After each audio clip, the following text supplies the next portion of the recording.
Dear student, सरकारी रोजगार बेरोजगार से रोजगार तक पहुंचाने के लिए आप लोगों के लिए टेट 2100 प्रश्न लेकर के आए, वो भी टीसीएस पैटर्न पर दिए गए व्हाट्सएप नंबर पर आप लोग मैसेज कीजिए। मात्र 21 रुपये में साइंस और जीके की सीरीज़ मिल जाएगी। और साथियों, अगर मेरा कंटेंट और मेरी मेहनत अच्छी लगती है तो चैनल को सब्सक्राइब, वीडियो को लाइक और शेयर ज़रूर कर दीजिएगा। आज की क्लास बहुत ज़्यादा इम्पॉर्टेंट है। वो इसलिए इम्पॉर्टेंट है, टोटल अभी तक मैंने पूरा रिसर्च किया कि कोशिका से, जो साइंस का चैप्टर है कोशिका है, उससे अभी तक 15 वर्षों में टोटल जो है 150 प्रश्न ऐसे पूछे गए हैं जो कई बार रिपीट हुए हैं। मतलब कई बार 4 बार 5 बार, कोई ग्रुप डी में भी है, एनटीपीसी में भी है। तो ये सेशन बहुत ज़्यादा इंपॉर्टेंट होने वाला है। तो इस सेशन को पूरा देखिए, कम से कम आप लोग जो है 2 से 3 नंबर अपने पक्के कर लीजिए मात्र एक सेशन से, क्योंकि ये बहुत रिसर्च करके सेशन लाया गया है। तो आप लोग मेरे चैनल को सब्सक्राइब, वीडियो को लाइक और शेयर जरूर कर दीजिएगा। तो पहले क्वेश्चन से हम स्टार्ट करते हैं। पहला क्वेश्चन है, कोशिका को जीव की मूल संरचनात्मक और कार्यात्मक इकाई क्यों कहा जाता है? तो वो कहा जाता है क्योंकि यह सभी जैविक कार्य करती है, इसीलिए कोशिका को जीव की मूल संरचनात्मक और कार्यात्मक इकाई कहा जाता है। नेक्स्ट क्वेश्चन पे आते हैं। 2 नंबर का प्रश्न है, कोशिका की खोज किसने की थी? इस क्वेश्चन का आंसर आप लोग कमेंट बॉक्स में देंगे। जी हाँ, कोशिका की खोज किसने की थी। नेक्स्ट क्वेश्चन पर आते हैं। रॉबर्ट हुक ने कोशिका की खोज कब की थी? जी हाँ, रॉबर्ट हुक ने कोशिका की खोज कब की थी? इसका आंसर आप लोग बताइए। सही जवाब जाएगा ऑप्शन ए के साथ में, वो है 1665 में। 1665 में रॉबर्ट हुक ने कोशिका की खोज की थी। नेक्स्ट क्वेश्चन पे आ जाते हैं। 4 नंबर का प्रश्न है, और साथ में इनके कमेंट किया कीजिए। बहुत सारे स्टूडेंट मेरे ऐसे जो कमेंट करते, मुझे पूरा विश्वास है उन पर कि लोग साइंस और जीके में 25/25 जो है मार्क्स लाएंगे।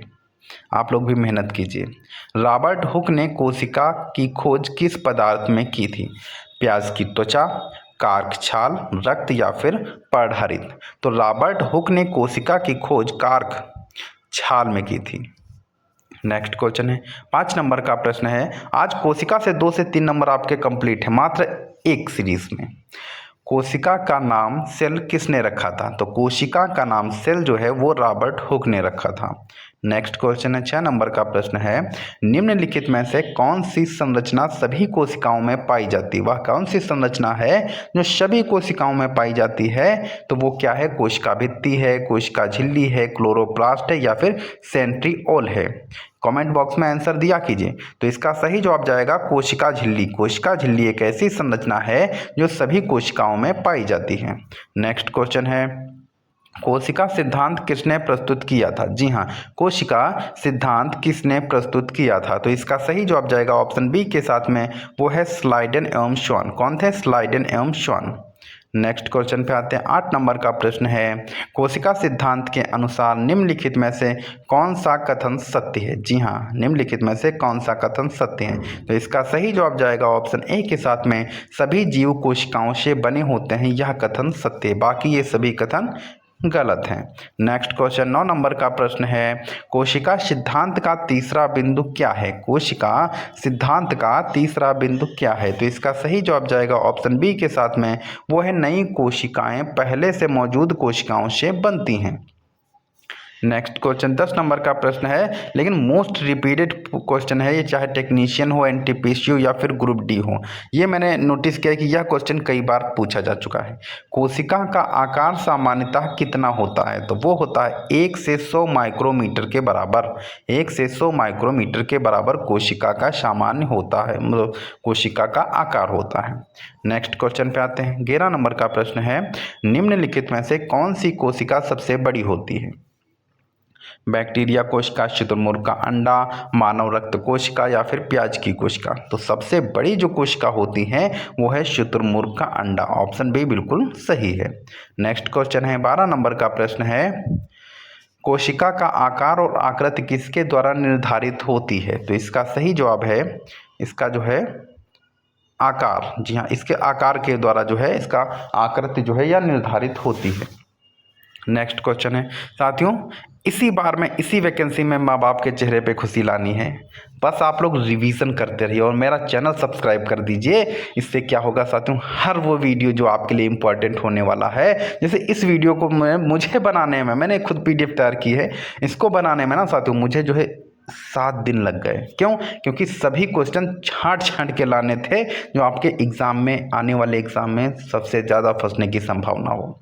13 नंबर का प्रश्न है, कोशिका की संरचना का अध्ययन करने के लिए किस यंत्र का उपयोग किया जाता है? तो वो उपयोग किया जाता है माइक्रोस्कोप का। जी हाँ, माइक्रोस्कोप का उपयोग किया जाता है। नेक्स्ट क्वेश्चन है 14 नंबर का प्रश्न है, प्रोकैरियोटिक कोशिकाएं किसमें पाई जाती हैं? जी हाँ, प्रोकैरियोटिक कोशिकाएं किसमें पाई जाती हैं? तो इसका सही जवाब जाएगा ऑप्शन सी के साथ, वो है बैक्टीरिया और नीली शैवाल में। जी हाँ, बैक्टीरिया और नीली हरी शैवाल में पाए जाते हैं। नेक्स्ट क्वेश्चन है यूकैरियोटिक, देखो प्रोकैरियोटिक था, फिर है यूकैरियोटिक, कंफ्यूज मत होना। कोशिकाएं किसमें पाई जाती हैं? इंपॉर्टेंट प्रश्न है ये सारे। यूकैरियोटिक कोशिकाएं किसमें पाई जाती हैं? तो वो पाई जाती हैं पौधे और जंतुओं में। ध्यान रखिएगा, पौधे एवं जंतुओं में यूकैरियोटिक कोशिकाएं पाई जाती हैं। नेक्स्ट क्वेश्चन है, प्रोकैरियोटिक और यूकैरियोटिक कोशिकाओं में मुख्य अंतर क्या होता है? तो उन दोनों में मुख्य अंतर है वो है नाभिक की उपस्थिति। नेक्स्ट क्वेश्चन है 17 नंबर का प्रश्न है, कोशिका में कितने मुख्य भाग होते हैं? तो कोशिका में मुख्य भाग होते हैं 3। कितने? वो होते हैं 3। नेक्स्ट क्वेश्चन पे आते हैं 18 नंबर का प्रश्न है, कोशिका का कौन सा भाग इसे आकार प्रदान करता है? जी हाँ, कोशिका का कौन सा भाग इसे आकार प्रदान करता है? तो वो है कोशिका झिल्ली। ऑप्शन बी बिल्कुल सही है, तो वो है कोशिका झिल्ली। नेक्स्ट क्वेश्चन पे आते हैं 19 नंबर का प्रश्न है, कोशिका का अध्ययन किस विज्ञान की शाखा के अंतर्गत आता है? तो वो आता है कोशिका विज्ञान, बोले तो साइटोलॉजी। कोशिका का अध्ययन जो है वो साइटोलॉजी के अंतर्गत किया जाता है। 20 नंबर का प्रश्न है, कोशिका का कौन सा भाग सभी जीवों में समान होता है? कोशिका भित्ति, कोशिका झिल्ली, क्लोरोप्लास्ट या फिर सेंट्रियोल? तो सही जवाब जाएगा कोशिका झिल्ली। ऑप्शन बी बिल्कुल सही है। नेक्स्ट क्वेश्चन 21 नंबर का प्रश्न है, कोशिका झिल्ली का मुख्य कार्य क्या है? तो कोशिका झिल्ली का मुख्य कार्य है पदार्थों का चयनात्मक आवागमन। क्या है? पदार्थों का चयनात्मक आवागमन। नेक्स्ट क्वेश्चन पे आते हैं 22 नंबर का प्रश्न है, कोशिका झिल्ली किससे बनी होती है? जी हाँ, कोशिका झिल्ली किससे बनी होती है? तो इसका सही जवाब जाएगा ऑप्शन ए के साथ में, वो है प्रोटीन और लिपिड। क्या है? प्रोटीन और लिपिड। ऑप्शन ए बिल्कुल सही है। नेक्स्ट क्वेश्चन पे आते हैं 22 नंबर का प्रश्न है, कोशिका झिल्ली किससे बनी होती है? कोशिका झिल्ली किससे बनी होती है? तो इसका सही जवाब है आपका ऑप्शन ए, वो है प्रोटीन और लिपिड से कोशिका झिल्ली बनी होती है। नेक्स्ट क्वेश्चन है 24 नंबर का प्रश्न है, कोशिका झिल्ली किस प्रकार की होती है? तो कोशिका झिल्ली जो होती है वो अर्धपारगम्य होती है। ध्यान रखिएगा, कोशिका झिल्ली अर्धपारगम्य होती है। नेक्स्ट क्वेश्चन पे आते हैं 25 नंबर का प्रश्न है, कोशिका भित्ति किसमें पाई जाती है? जी हाँ, कोशिका भित्ति किसमें पाई जाती है? तो इसका सही जवाब जाएगा ऑप्शन बी के साथ में, वो है पौधों की कोशिकाओं में कोशिका भित्ति पाई जाती है। नेक्स्ट क्वेश्चन है 26 नंबर का प्रश्न है, कोशिका भित्ति किस पदार्थ से बनी होती है? तो कोशिका भित्ति जो है वो सेलुलोज से बनी होती है। जी हाँ, ऑप्शन बी बिल्कुल सही है, कोशिका भित्ति सेलुलोज से बनी होती है। नेक्स्ट क्वेश्चन पे आने से पहले साथियों, जो लोग आरआरबी ग्रुप डी की तैयारी कर रहे हैं उनके लिए ये PDF साथियों रामबाण साबित होने वाली। साइंस और जीके टोटल 2100 प्रश्न है, दिए गए व्हाट्सएप नंबर पर आप लोगों को मात्र 21 रुपये में प्राप्त हो जाएंगे। साथियों, मेरी मेहनत को देख करके और मेरे कंटेंट को देख करके साथियों बिना सब्सक्राइब किए हुए मत जाइएगा, क्योंकि बड़ी मेहनत से और बड़ा इंपॉर्टेंट कंटेंट लेकर के आता हूं जो आपके आने वाले एग्जाम में सीधे सीधे फंसने की संभावना है। कोशिका भित्ति का मुख्य कार्य क्या है? जी हाँ, कोशिका भित्ति का मुख्य कार्य क्या है? तो वो है संचरण और आकार प्रदान करना, यह कोशिका भित्ति का मुख्य कार्य है। नेक्स्ट क्वेश्चन है 28 नंबर का प्रश्न है, निम्नलिखित में से कौन सा कोशिका भित्ति की विशेषता नहीं है? तो यह जो है जीवित कोशिका, यह एक विशेषता नहीं है। या कठोर होती है, सही बात है। या सेलुलोज से बनी है, बिल्कुल सही है। या संरक्षण प्रदान करती है, बिल्कुल सही है। नेक्स्ट क्वेश्चन है 29 नंबर का प्रश्न है, कोशिका झिल्ली और कोशिका भित्ति में क्या अंतर है? तो वो अंतर एक साफ सा है, कोशिका झिल्ली जीवित होती है और कोशिका भित्ति मृत होती है। ध्यान रखिएगा, कोशिका झिल्ली जीवित होती है और कोशिका भित्ति मृत होती है। नेक्स्ट क्वेश्चन पे आते हैं 30 नंबर का प्रश्न है, इंपॉर्टेंट प्रश्न है, कोशिका झिल्ली में पदार्थों का आवागमन किस प्रक्रिया द्वारा होता है? तो वो प्रक्रिया का नाम है विसरण और परासरण। जी हाँ, कोशिका झिल्ली में पदार्थों का आवागमन किस प्रक्रिया द्वारा होता है? तो वो है विसरण और परासरण। नेक्स्ट क्वेश्चन पे आते हैं। 31 नंबर का प्रश्न है, विसरण क्या है? विसरण क्या है? तो विसरण होता है पदार्थों का उच्च सांद्रता से निम्न सांद्रता की ओर गमन करना, यह विसरण कहलाता है। विसरण जो है क्या है? तो ये है उच्च सांद्रता का निम्न सांद्रता की ओर गमन करना, विसरण कहलाता है। कोशिश कीजिए क्लास में याद करने की, बाद में एक बार दो बार रिवीजन कर लीजिएगा, आपके ये क्वेश्चन कभी नहीं गलत होने वाले। परासरण क्या होता है? तो परासरण है जल को अर्धपारगम्य झिल्ली के माध्यम से गमन करना, परासरण कहलाता है।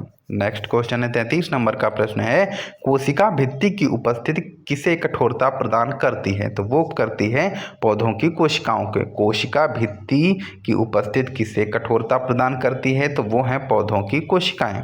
नेक्स्ट क्वेश्चन है 34 नंबर का प्रश्न है, कोशिका झिल्ली का निर्माण कौन करता है? कोशिका झिल्ली का निर्माण कौन करता है? तो इसका सही जवाब है आपका ऑप्शन ए, वो है प्रोटीन और लिपिड की दोहरी परत। प्रोटीन और लिपिड की दोहरी परत।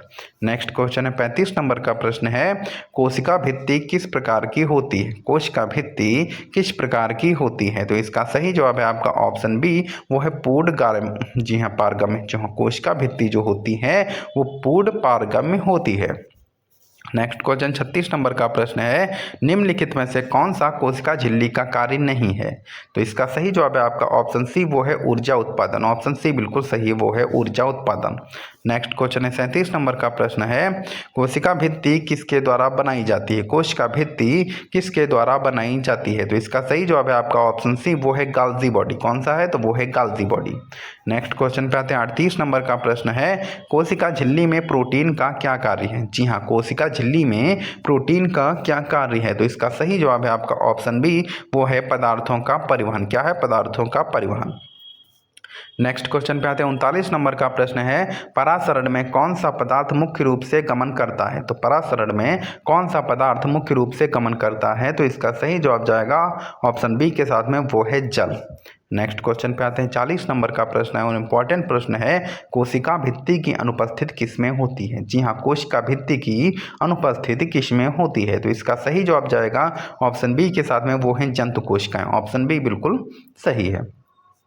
नेक्स्ट क्वेश्चन है 41 नंबर का प्रश्न है, साइटोप्लाज्म क्या है? जी हाँ, साइटोप्लाज्म क्या है? तो साइटोप्लाज्म है कोशिका झिल्ली और नाभिक के बीच का तरल पदार्थ जो है वो साइटोप्लाज्म कहलाता है। कोशिका झिल्ली और नाभिक के बीच का पदार्थ साइटोप्लाज्म कहलाता है। साथियों, इस क्लास को ना आप लोग 2 से 3 बार सुन लीजिएगा, यकीन मानिए कोशिका से 2 से 3 नंबर आपके कन्फर्म हो जाएंगे। साइटोप्लाज्म में क्या पाया जाता है? साइटोप्लाज्म में क्या पाया जाता है?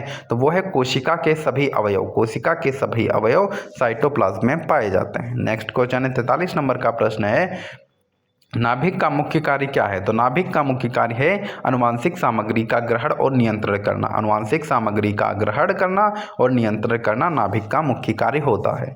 नेक्स्ट क्वेश्चन 44 नंबर का प्रश्न है, नाभिक की खोज किसने की थी? तो नाभिक की खोज जो है वो रॉबर्ट ब्राउन ने की थी। किसने? रॉबर्ट ब्राउन ने नाभिक की खोज की थी।